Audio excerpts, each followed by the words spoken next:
Hello, everyone. Welcome to Vampire the Masquerade, Philly by Night, The Monster Within. I am your storyteller, Prince, also known as Dimplesndice, he, him, and we're here to tell you a little vampire story. Tonight, as it happens, we have the whole cast and crew available. So we are going to catch up with what Calliope's been up to and what Adonis has been up to, while Delaney and Crux were out learning things. Let's put it like that. They were learning things, but there's going to be more to learn for all of you. So before we get rolling here, let's talk a little bit about our content warnings. If you hit exclamation VCW in the chat over on Twitch, you can see the content warnings. These are pretty much our standard content warnings: body horror, graphic violence, manipulation and coercion, mature language, mind control, psychological and existential horror, sexual themes, and yeah, I don't have any specific ones for this episode, but if you've been watching, you have a good gauge of where we are and the kind of things we do. We try to keep it mostly safe for your watching, but if you do need to step away, please watch our videos on YouTube. You can pause, rewind, fast forward, however you will there. Those generally go up on Wednesdays and Fridays. I think those are the days, but if not, check the YouTube schedule because I'd be forgetting. Anyway, with that said, please, if you can, subscribe. Hit that button on YouTube. It definitely helps us to move us along the algorithm, because I want when people look up The Monster Within to not find Korean drama, which is what I found out was when you look it up after I'd already chosen name. So, you know, that's the kind of things that can happen. But if you put VTM before it, you will find our show. So, with that said, is there anything else I'm missing? If you're hitting the buttons, follow the socials. Oh, retweet. I'm not on Twitter, so just repost what you see on Blue Sky. Get that out to your homies too. Cool. I think that's it. That's all I got for now. So let's set the stage for what we missed, right? We're gonna move forward a day from when we last were here, right? Had a night to let things settle for some of us, to let the heads cool after a very public argument that spilled out into, you know, the public and mixed company, as one would say. And on this evening, we find Calliope standing outside the stage door in the alleyway near the Academy of Music, Broad Street, Pennsylvania Ballet. It's late evening, and there's a performance that has just concluded. The air is damp, a little cool, and there seems to be like a lingering scent of the fog machine residue, and the perfumes and colognes of the people who attend, these rich patrons who've recently exited. We find Calliope standing near one who's just walked up, Anastasia Kim. Anastasia's dressed as if she's just watched the show as one of the patrons herself. Sleek black dress, heels, dash of makeup. Her face reminds you of your own when you found out you couldn't dance anymore. There's a look of pride for her friends who have ascended and gotten new roles and have done a great job tonight, but also that bitterness of not being able to do this herself, to be up there. But she looks at you, kind of up and down. And she says, "You look good, Calliope. It's good to see you." Anastasia, good to see you too. You're looking rather dazzling as always. And Calliope, I think, is wearing like a nice blazer with slacks, all black. There's a little bit of a like tear at the corner of the white undershirt underneath that it's been unbuttoned quite a bit. Calliope has been out in the smells and in the city itself, breathing it in, living in it, feeling the heartbeat of it. The sounds and smells that you described are so loud, so much louder than they used to be, so much depth to the feeling that they never got to touch before. And they acknowledge Anastasia as she walks up. Were you in the audience tonight? I assume so. She sighs and takes a breath. She goes, only for about 5 minutes. I Couldn't stand it. You know, I still remember the stage directions for the finale. Every step, every move. I do too. I couldn't even bring myself inside. I popped a button trying to decide whether or not I would go in and couldn't even make it inside. I get it. Listen, before we go any further, I was told to give you a message. It says, you and Adonis are drawing too much attention. Figure it out. I want to reiterate, this was not from me. Armando? All I can say is it wasn't from me.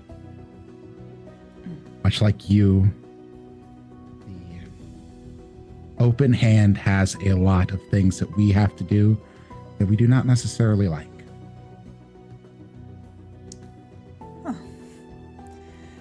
Calliope kind of pushes himself off the brick wall where they've been leaning.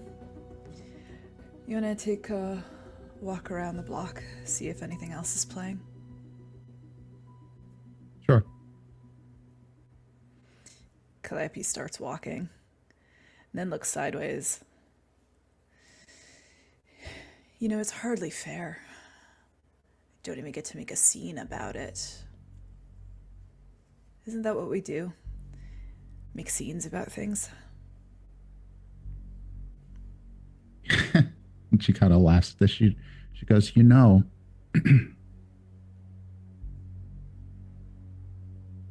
I think Armando wanted me to. I think the idea of a Toreador making a scene, especially a young one, was kind of what he was looking for. You didn't, though. Well, part of it was just Adonis is truly not worth it. And I think we're both better than that.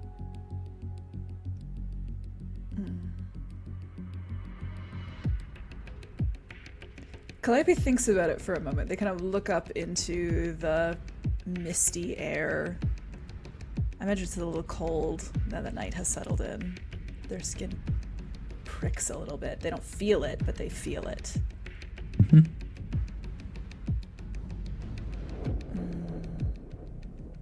I know. But it feels good. You know, there's all of those self-help books and blog posts and advice from friends who care about you that tell you, you're better than that. Don't let them get you down. Be the bigger person. But nobody ever talks about how good it feels to watch them turn tail and run. To shout.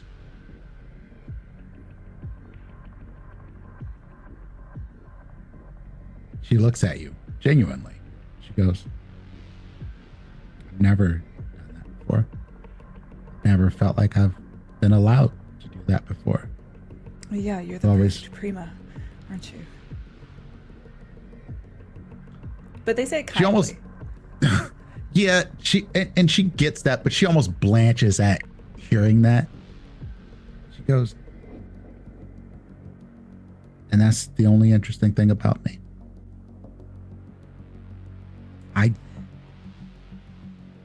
I don't know what I am or who I am without that. All of this stuff, these politics, these people I don't know, I have to go and put on a pretty face and be the talking head for a group of relatively nice people.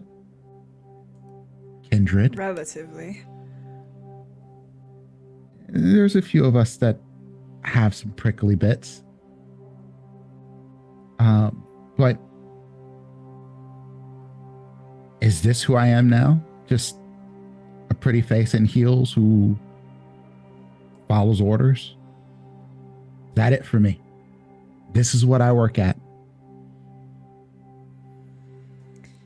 Cal, I think, turns to like really look at Anastasia too now and takes a few steps back and like scrutinizes her, like really looks. All the way down to the heels, up the pretty dress, over the collarbones to the top, the hairstyle, the perfectly parted, and then down again. And they start to like slowly move around, like they're circling her. She kind of frowns when you do this. Is that what you want to be? Pretty face? Toreador princess? And she goes, no. Yes. I don't know. Do you know what you want to be? I've always known what I want to be. Well, now that you're like this.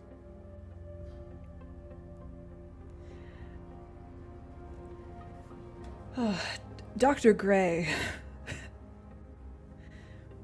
Dr. Gray says that she sees more than just the mask, the pretty face that I've been trying to be, because that's what I wanted at first. To be you. But you're right, it's just an empty mask. It's another performance that we put on. You know what's funny, Cal? I wanted to be you. So much less pressure. I didn't have to, if I just didn't have to always be the best, no matter what I wanted for my life, no matter what I wanted to do. And now I don't get to see my parents, my sister, any of my family. None of them apparently matter anymore. They've been told that I am gone. And apparently there's some sort of glamour on me that these other people see that I don't even look like me when I go in there. No one recognized me. I was just a girl. Yeah, that's what it's like, isn't it? When their eyes gloss right over you, they don't really see you for who you are or what you can do.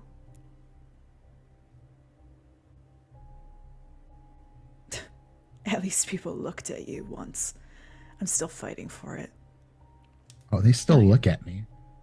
It's just not a thing that I can. Maybe I can turn it off, but everyone looks at me. The best and worst feeling at the same time.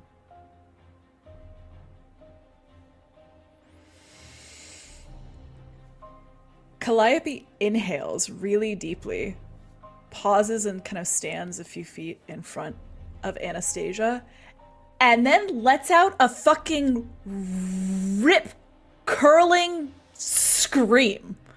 Like, they just fucking scream as loud as they can, almost to the point where their throat goes hoarse at the end of it, and the breath kind of, like, chokes out of them.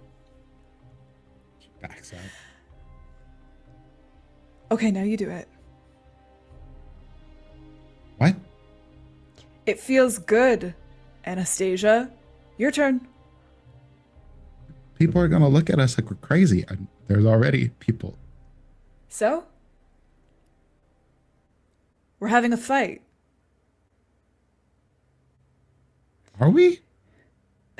I can't believe you cheated on me, you fucking asshole! After everything? After everything?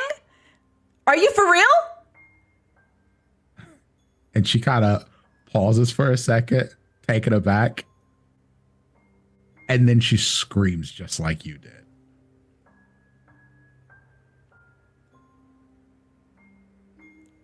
Something about it, the sound makes the wings, the butterfly wings that exist somewhere inside, plastered against Calliope's ribs, flutter. And you see her pause for a moment after she did it. And then she looks at you and she goes, holy shit, that felt good. I know. Imagine if you actually said everything you wanted to say.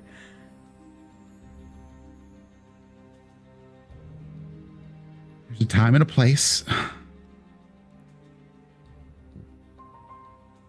I'll get there.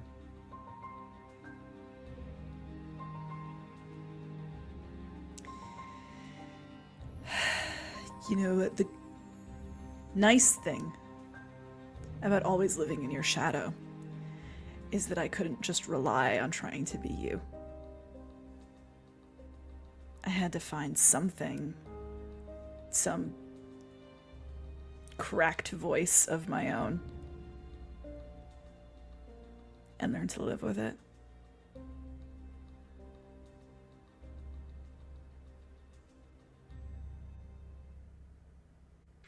Live.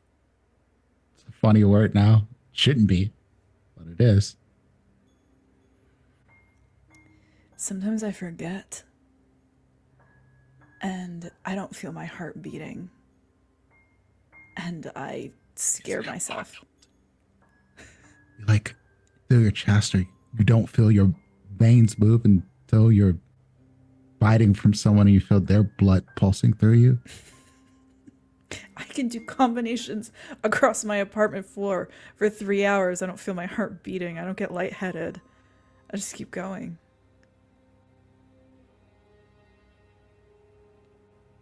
You know, we could go somewhere else and do this. We could go dance, form another country with no one knows who we are. Can we? Maybe you can, princess. I get the feeling I'm stuck here. We're both stuck here.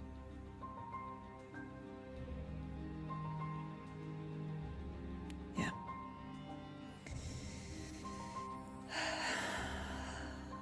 Doesn't mean that we can't still do something.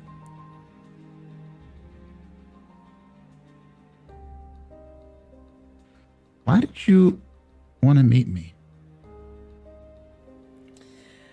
I just wanted to see if you felt as crazy as I did. Which you do, clearly. So. I think all of us do. The new ones. At least to an extent. I can't speak to your coterie, but I can tell from my coterie that yeah. I mean that. But I also meant about, you know, the screaming, not being able to be in there. If that was driving you crazy.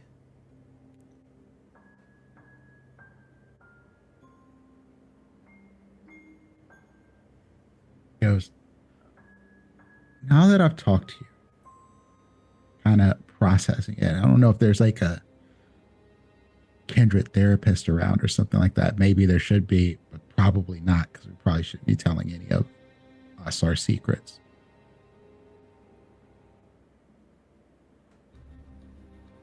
But I think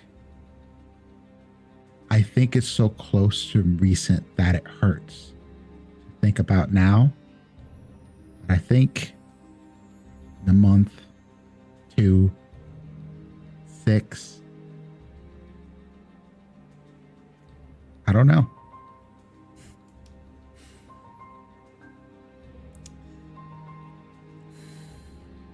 That's the thing, though. I don't want to wait. I don't want to go to a therapist and feel better. I want them to bleed.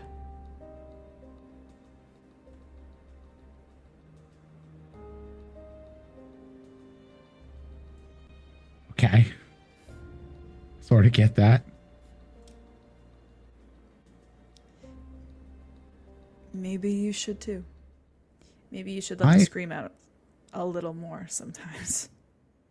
What do you want to do when you're not fighting something?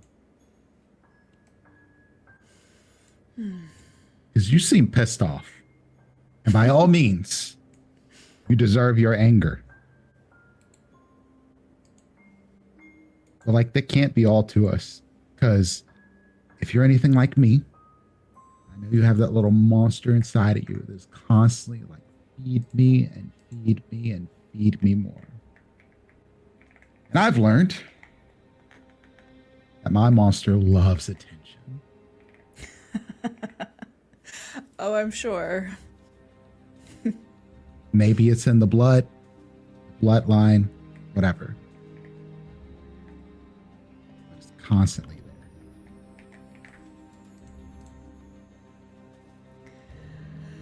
there. I'm starting to discover that my monster has got a rather singular appetite.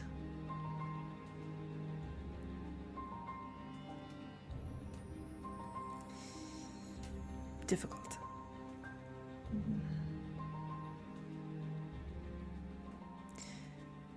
But what I want, what Dr. Gray wants for me, is to make a mark on this world too. The same way I wanted to when we were both alive. When I wanted the roles you got. When I wanted to say something with our art, I still do. I still do. I haven't stopped. And I guess the anger is part of that now. It's part of whatever it is that I have to say.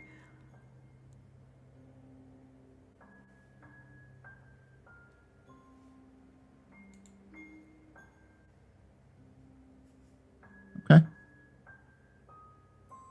What do you want, Anastasia?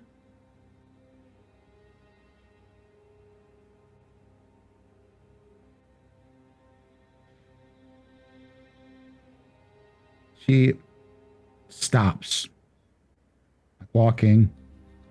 She looks up at the sky for a moment. She says,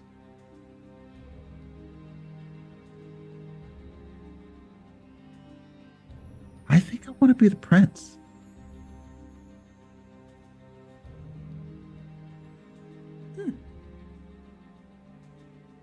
You always do aim for the stars, don't you?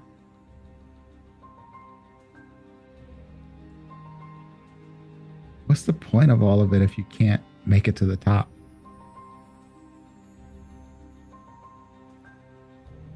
Good point.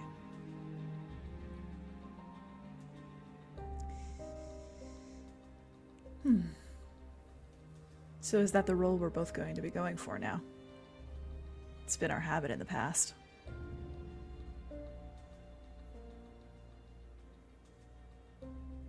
You know, you don't have to be my rival.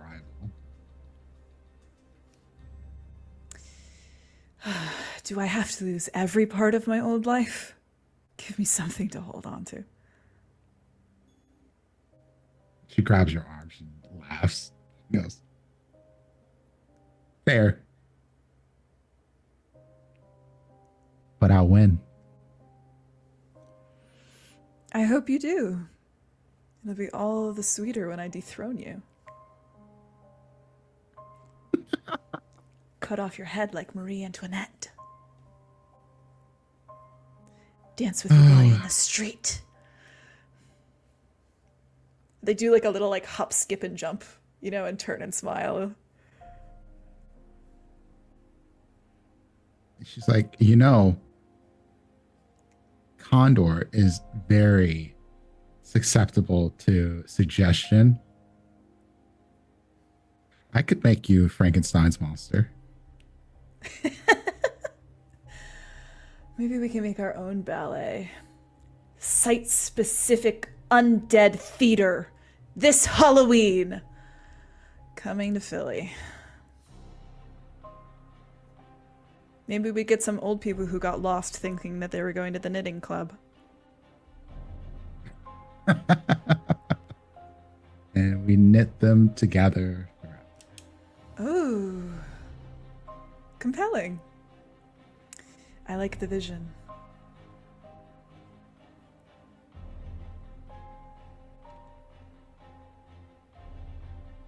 I'm sorry that we weren't friends before we died.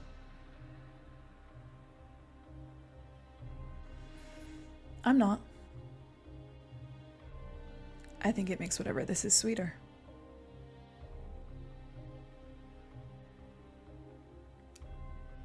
Really.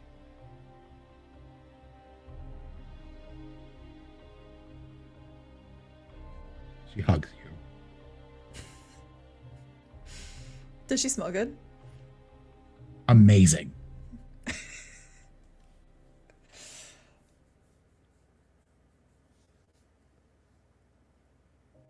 There's a feeling in the pit of the roof of their mouth inside their teeth, like an itch that Calliope feels.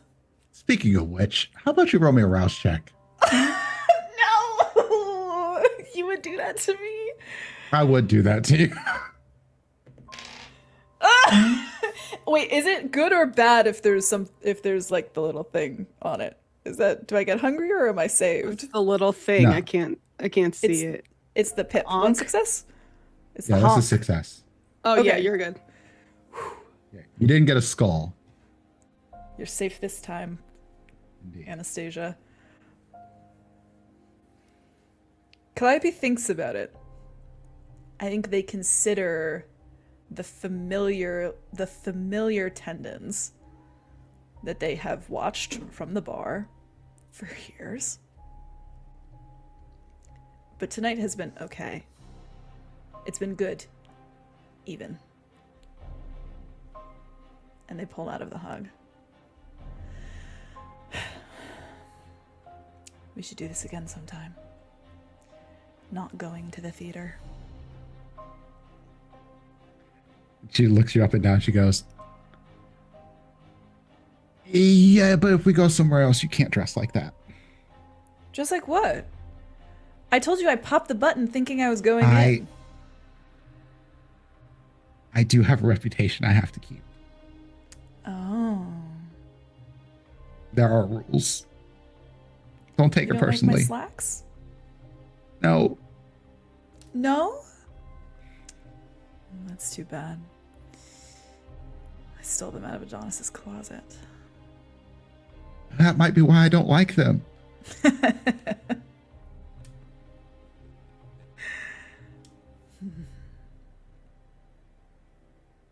Well, then get me something that you do like and I'll wear it next time we hang out.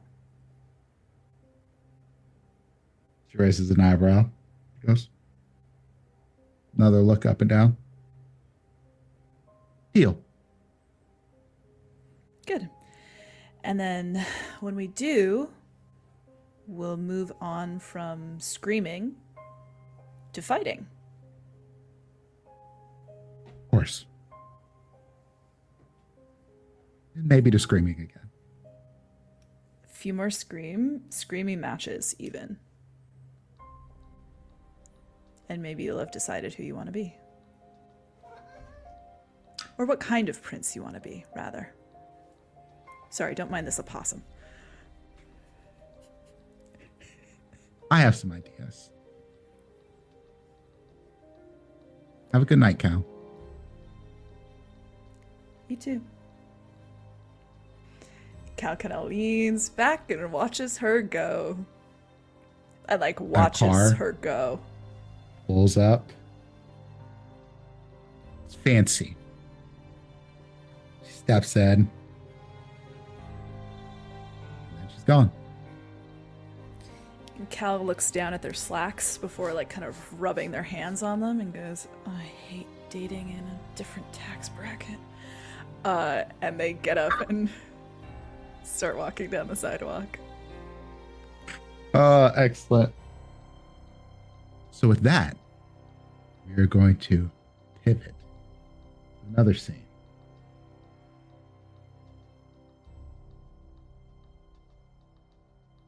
On this night,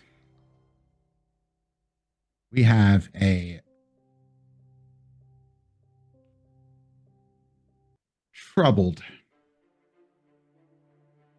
character we're going to be reaching with. Adonis, you've been put in an unenviable position. You're now negotiating between what is essentially your boss and the person determining whether you get to live or die, and your father and sister, who basically have been that same thing for you for your whole living life. But once you passed on the details over to Julian after the night before and your meeting with your father and your sister and your argument or what have you, you were told to meet Dr. Albright again at the Union League. It says 9 o'clock sharp. When do you get there, Adonis? 8:40. Excellent. Adonis, you get there and you are escorted. This time there's no prince. No sheriff.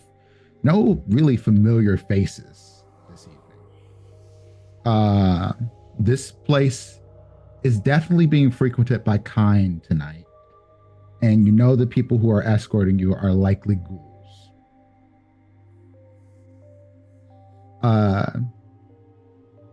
What are you wearing? I wanted to say drab, but it's a like very straightforward slate gray business suit. Excellent. You notice that every person who is mass presenting or male in here is in a suit and tie situation. Pretty much everyone in here is white.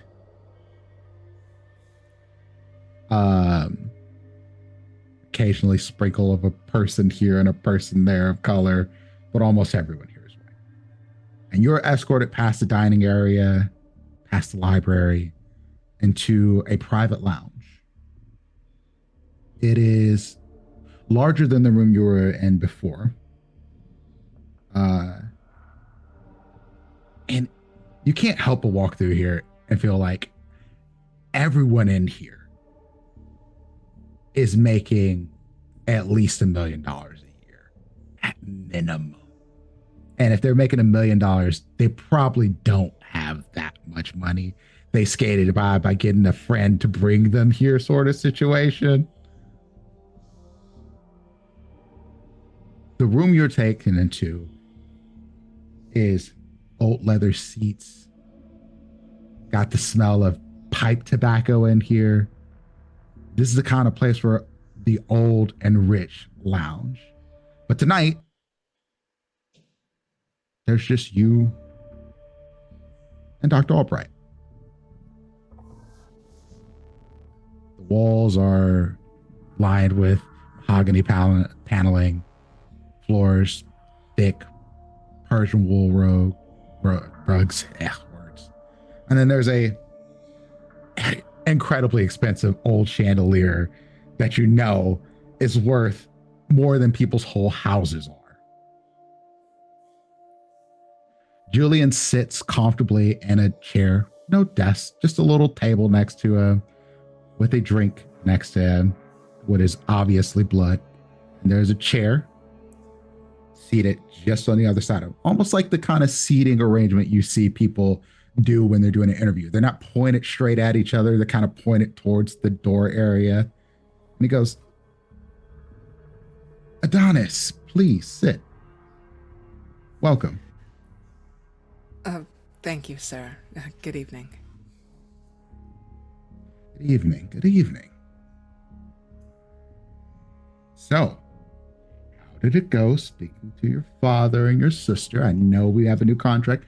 We can talk about that later. Well, they were highly enthused and very excited. Of course, they have their amendments for a full right to represent you, but other than that, I can't complain. Indeed. That's good. No complaints. And how has it been with your coterie? My coterie is my coterie. We all have a bit of growing pains, but we're still alive, and again, I can't complain. With a little grit, obviously. Roll me. I don't have to do it. This is obvious subterfuge, deception kind of shit going on right now. I think we want to do we could do manipulation and subterfuge, or we could do charisma and No. Give me my manipulation, please. All right. I'm at 3 hunger. I don't remember doing that. Speaking of which, please roll me a rouse check. Okay, I passed. Good. Good for you. This is going to catch up with y'all eventually. Listen, leave me alone. Okay, and subterfuge. Let's see. Big money, no whammies.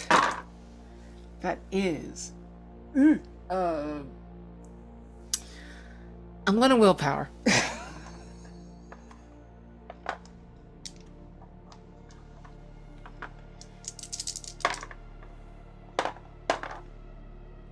And 4 successes.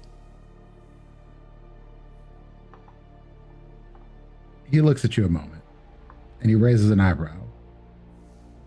He was like,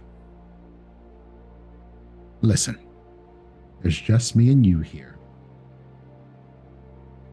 I am aware of the situation that happened at the TLA.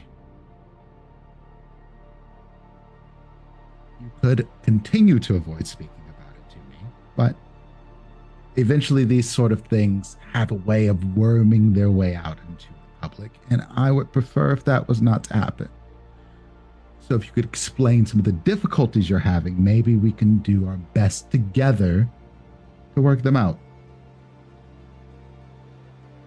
Well, sir, He had a as the six, by the way. child.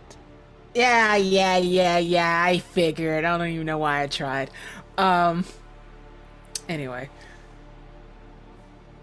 In all due respect, sir, as the child of the Harpy, I think I'm going to solve this internally first.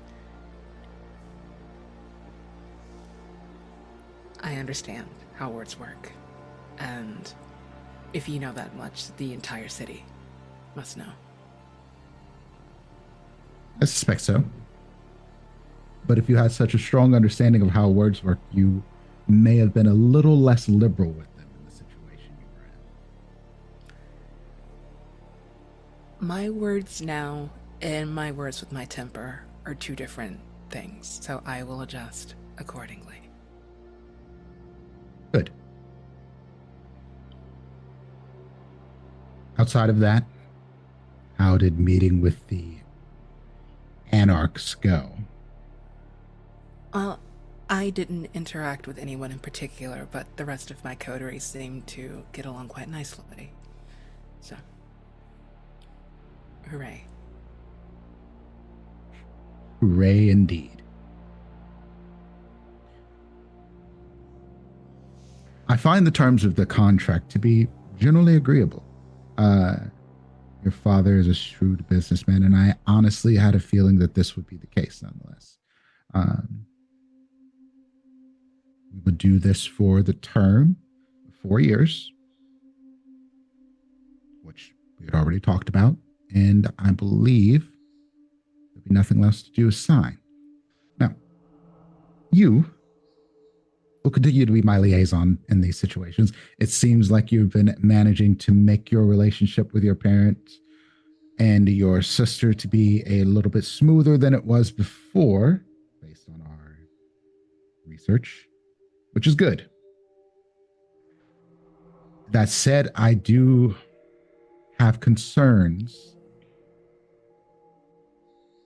about Carmen. I believe that she has an undue amount of influence on your father.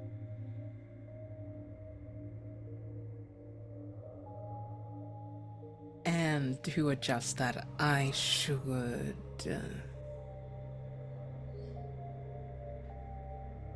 That's a great question. If, in theory, I was telling you to do something about this situation without giving you any specific instructions, what might some of your strategies be? You have the Harpy as your sire. There should be some things that you could come up with. Well, my knee jerk was to kill her, but that feels a little brutal, so dissuade her. That would be an unfortunate situation that I would tend to lean away from, considering your family is so public. I mean, the public would doubt sororicide, but I will refrain.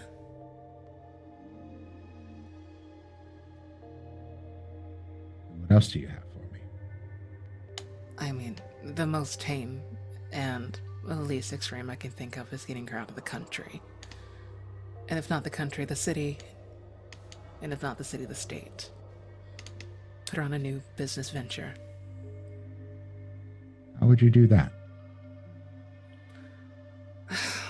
Well, you forgive me, you are putting me on the spot here. I am. Try to find some other either market or business or building that she's been had her eye on. Or make a fake situation where she had no choice but to leave, so maybe threaten her life.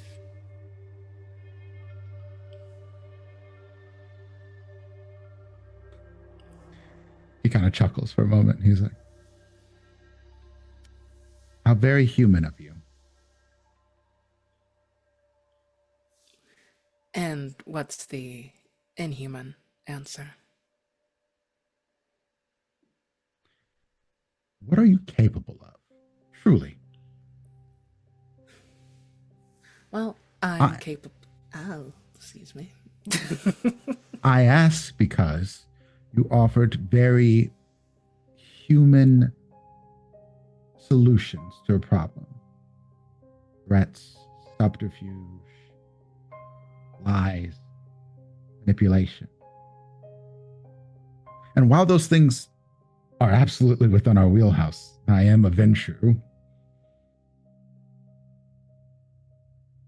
those things don't take advantage of all of our full repertoire of skills. You have a goal, yes? I do, but they're of the marsupial type.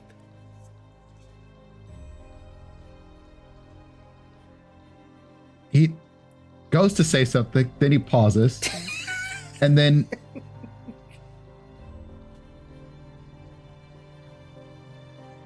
you are indeed aware of the power of the blood.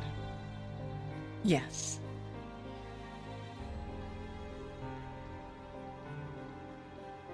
You could, let's say if it were me, I would simply meet your sister. I would talk to her, get to know her, understand her wants. Is she planning on getting married? Does she want to have children? Does she want to own her own business? What sort of business does she want to own? Does she always want to live in her father's?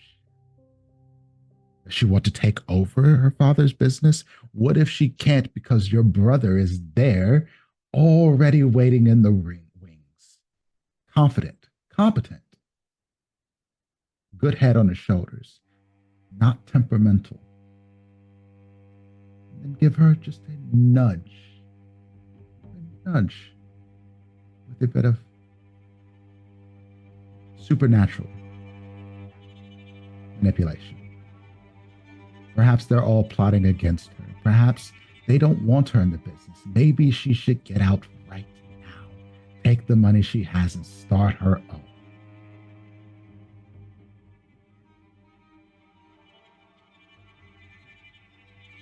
No one dies. No real money is lost. She's no longer in her father's ear because she's pissed him off, and he's very easy to piss off, from my understanding.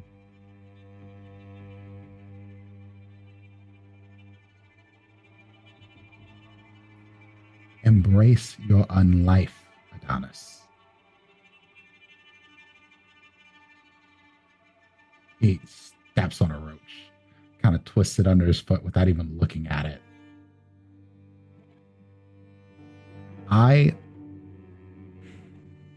I took on the closed fist because I knew what you all were capable of, but you have to live up to those capabilities.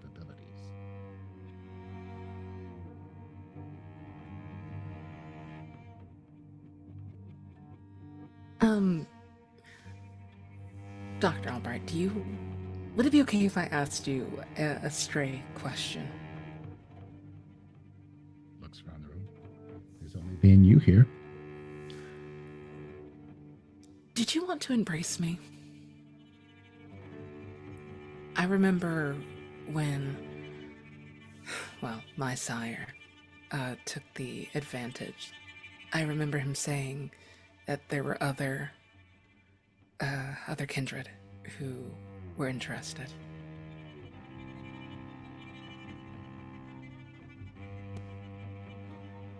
For a harpy that should know how to keep his mouth shut, occasionally it seems that some can slip.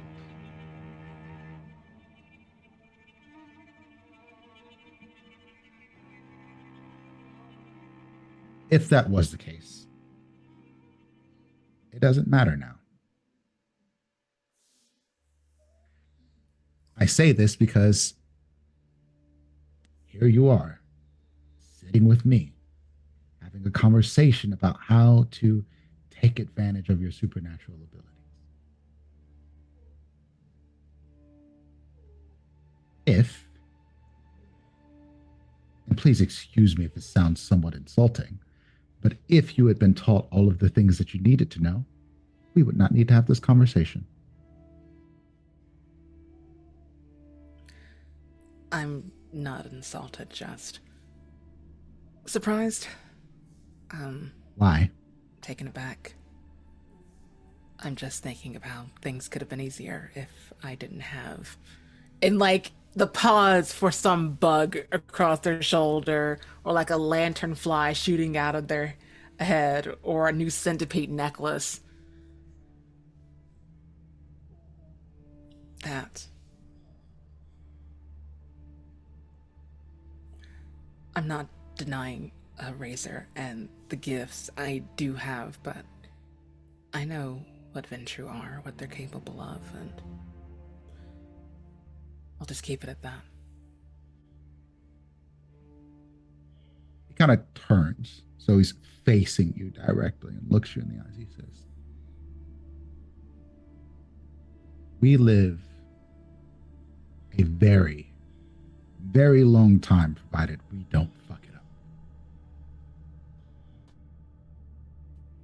What you are capable of today will greatly change in 5 years, 10 years, a millennia. can't let your limitations stop you from being who you want to be.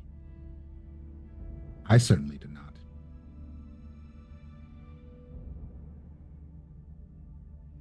Well spoken from the Clan of Kings.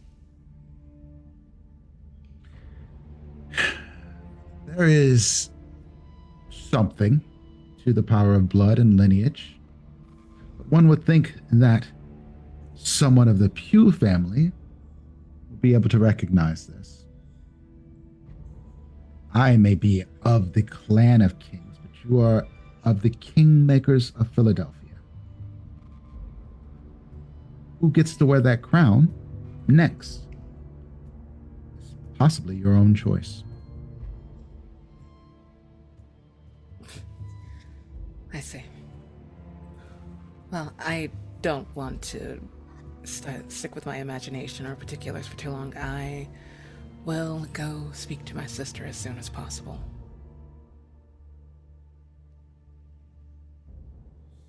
Oh, yes. I don't imagine there'll be any issues. He picks out the paperwork and he signs. Oh, and he just snaps. Someone walks in with a carafe of blood and pours it in a glass for you. Drink. I can't leave you out here hungry. I will sip a dot's worth. Go down There's to 1 dot's worth there. fantastic. Now, no more scenes. Yes? None. I can Excellent. promise you. Good. I expect you to keep that promise. Of course, sir. Thank you for your time, Adonis. It's been a pleasure.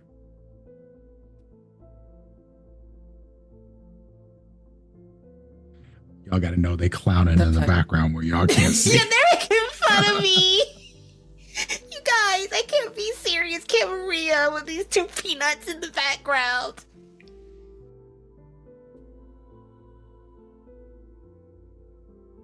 He snaps again. Someone walks back in the room to escort you back out. You're off into the night. And with that, we're going to take a short break and then we'll come back and we'll see what Delaney and Crux have been up to because they want to start shit. That's what I heard. I don't know if it's true or not, but it seems like that's probably the case. So we'll see y'all in about 10-ish minutes.